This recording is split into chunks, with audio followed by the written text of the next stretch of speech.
One match, 90 minutes, 5 goals against, 1 goal for. And before the next morning had even arrived, the man in the dugout was gone. Sabri Lamouchi became the first coach in the history of the 2026 FIFA World Cup to be sacked while the tournament is still being played. Not at the end of the group stage, not after 3 matches, after 1. Dismissed within hours of the final whistle, his bags packed and already out of the team hotel before his players had fully processed what had just happened to them. The 2026 World Cup promised football the world had never seen before. What it delivered on day 5 was something different, the oldest story in the sport. A team humiliated on the world's biggest stage, a coach who never truly had control of his squad, a dressing room that had been fracturing for weeks, and a football federation that saw 90 minutes in Monterrey and decided it had seen enough. Tunisia versus Sweden, 5-1, and a story behind that scoreline that makes the result almost feel like the least important part of what happened. Stay with us, because the fall of Sabri Lamouchi reveals far more about this World Cup than a single match ever could. To understand what happened in Monterrey on Sunday, you have to go back much further than the match itself, because the problems that produced that 5-1 scoreline did not begin in Monterrey. They began in January, when Lamouchi was appointed to the role. And they had been accumulating layer by layer in ways the Tunisian Football Federation chose not to fully address until the moment it could no longer be ignored. Sabri Lamouchi is 54 years old, born in France with Tunisian parents. He played his club football as a midfielder for Monaco, Inter Milan, and Marseille, a European career of genuine quality. As a manager, he built his reputation working at club level, taking charge of Rennes, Nottingham Forest, and Cardiff City, among others. And in 2026, he was handed the Tunisian national team job in January, tasked with overseeing their World Cup campaign. He had 5 matches. He won 2 of them. He lost 3. But the numbers alone do not capture the atmosphere that surrounded this appointment from the very beginning.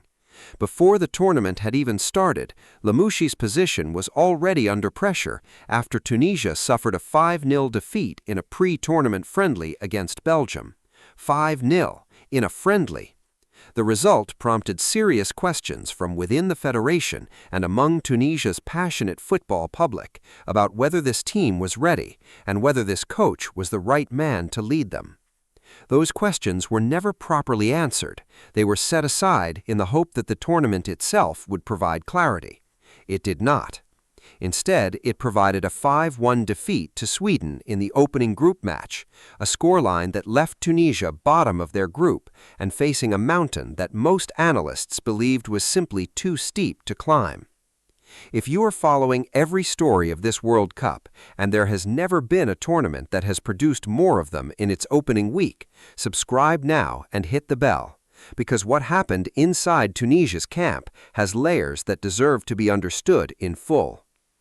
The match itself was a collapse that began in the 7th minute and never recovered. Yassine Ayari opened the scoring for Sweden. The Brighton midfielder, who is of Tunisian descent through his father, scored against the country of his heritage in front of a global audience. The symbolism of that moment was not lost on anyone. A player whose family roots run directly into Tunisian football, putting the ball into Tunisia's net in a World Cup, 6 minutes and 54 seconds into the tournament, a score that set the tone for everything that followed. By halftime, the match was effectively over. Victor Gyökeres, one of Europe's most devastating forwards, and Alexander Isak had extended Sweden's lead to 3. Omar Lakik pulled one back for Tunisia in the 43rd minute, offering a brief moment of hope. Sweden's second half made it 5.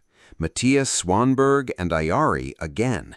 5 goals against, 1 for. A scoreline that belongs in a category of results that are not simply defeats, but questions about preparation, about selection, about whether the people who built this squad knew what they were doing. And inside that match, one moment told the story of everything that was going wrong behind the scenes more clearly than any goal did. In the 72nd minute, Lamucci brought off Jan Valery, the Sheffield Wednesday defender who had been struggling. What was visible on camera and confirmed in multiple subsequent reports was Valery's visible frustration as he walked from the pitch. Not the disappointment of a substituted player who wanted more time, something sharper than that, something that raised immediate questions about the relationship between the players and the man who was supposed to be leading them. There were other stories behind the scenes that had been brewing for weeks.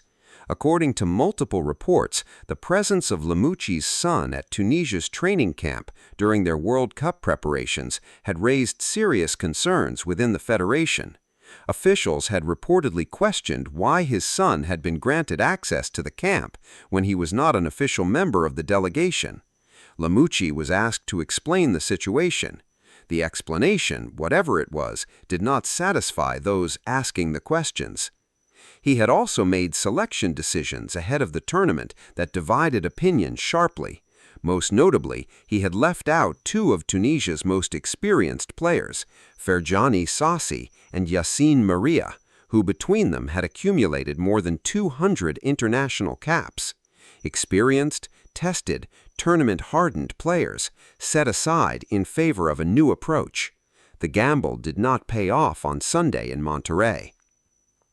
The Tunisian Football Federation acted with a speed that told you how long the patience had actually been wearing thin. By Tuesday morning, not even 48 hours after the final whistle had blown, the Federation president Moez Nasri had confirmed what investigative journalist Romain Molina had already broken to the world. Lamucci was dismissed. He had already left the team's headquarters in Mexico. The squad was without a head coach, and Tunisia had 1 week until their next match against Japan, which had now become a must-win fixture if any hope of advancement was to survive. In most circumstances, firing a coach mid-tournament is a desperate measure that signals institutional panic more than strategic wisdom. History does not generally reward it. But what makes this specific situation different, and what transforms it from a story of one federation's failure into a story of genuine World Cup drama, is the man they turn to. Hervé Renard was not in Mexico when the call came. He had been fired by Saudi Arabia just 2 months earlier, despite having guided them through a difficult qualifying campaign. At 55 years old, with a record that is almost without parallel in international football management, he was available, and the Tunisian Federation moved immediately. Renard accepted. His deal covers only the remainder of the tournament. A longer-term arrangement will be discussed afterward.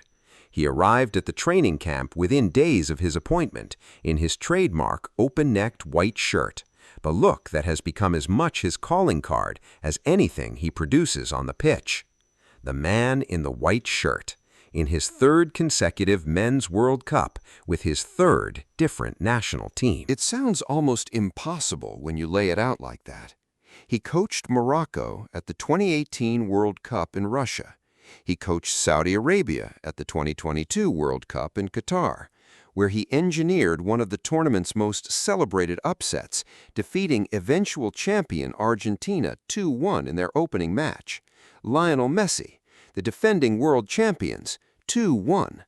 And now, 4 years later, Hervé Renard is back, in 2026, with Tunisia, handed 2 group stage matches to try to rescue a campaign that is already on the edge of elimination. His record at major tournaments makes the appointment feel less like desperation and more like calculation. This is a federation that looked at the rubble of what happened against Sweden, decided there was still something to salvage, and called the one man whose entire career has been built on salvaging things that looked beyond rescue. But Renard inherits a situation that even his considerable ability will find challenging to transform quickly. The fundamental problems that produced the 5-1 defeat did not disappear with Lamucci's dismissal. Tunisia's goalkeeper Abdelmouhib Chamakh was directly at fault for the first 2 goals conceded. Captain Elias Skiri, normally one of the most reliable midfielders in the squad, had an evening of individual errors that gifted goals to the Isak and Gyökeres partnership. Defensively, Tunisia looked capable of conceding with every attack Sweden mounted. Offensively, they generated less than one expected goal across the entire match. Hervé Renard's record as a man manager, as someone who can walk into a dressing room filled with fractured confidence and rebuild belief from the inside out, is exceptional. But he is inheriting a squad that has conceded 5 goals, watched its coach walk out, and must now face Japan, followed by the Netherlands, one of the tournament's strongest sides in Group F. The mathematics are harsh. Tunisia need to win their remaining 2 group matches and rely on other results to give themselves any realistic chance of reaching the round of 32. That is not impossible, but it requires a transformation in performance level that the football world will be watching closely. What the Lamouchi story reveals about this World Cup is something broader than one coach's fate. It reveals the pressure that this expanded 48-team format places on every federation, every squad, every manager who arrived here believing they had done enough in preparation. At a 32-team tournament, one heavy opening defeat still leaves 2 more matches to recover. The mathematics are still manageable. At 48 teams with the same group structure and the same competition for third-placed qualification spots, there is theoretically the same number of games, but the psychological impact of a catastrophic opening result, the sense that the tournament has already tilted decisively against you, is magnified by the scale of the occasion, the global audience, and the weight of expectation that every participating nation carries to a World Cup. Tunisia's players did not travel to North America to watch their coach get sacked. They qualified for this tournament on merit through a qualifying campaign that gave them every reason to believe. What happened against Sweden was a collapse of preparation, of selection, of dressing room unity, of individual performance, all at the same time, on the same pitch, in the same 90 minutes. The result was 5-1, and a departure that no one inside that squad will forget in a hurry. Hervé Renard's white shirt is already at the training ground. Japan are next, and in the long, complicated, extraordinary story of the 2026 FIFA World Cup, a tournament that promised perfection and delivered the full complexity of the human world instead, the tale of Sabri Lamouchi is already one of its most striking chapters. He lasted 1 game. He became the first casualty, and the man who arrived to replace him is one of the most fascinating characters international football has ever produced. The World Cup has taken its first victim, but it has also delivered its most unexpected plotline.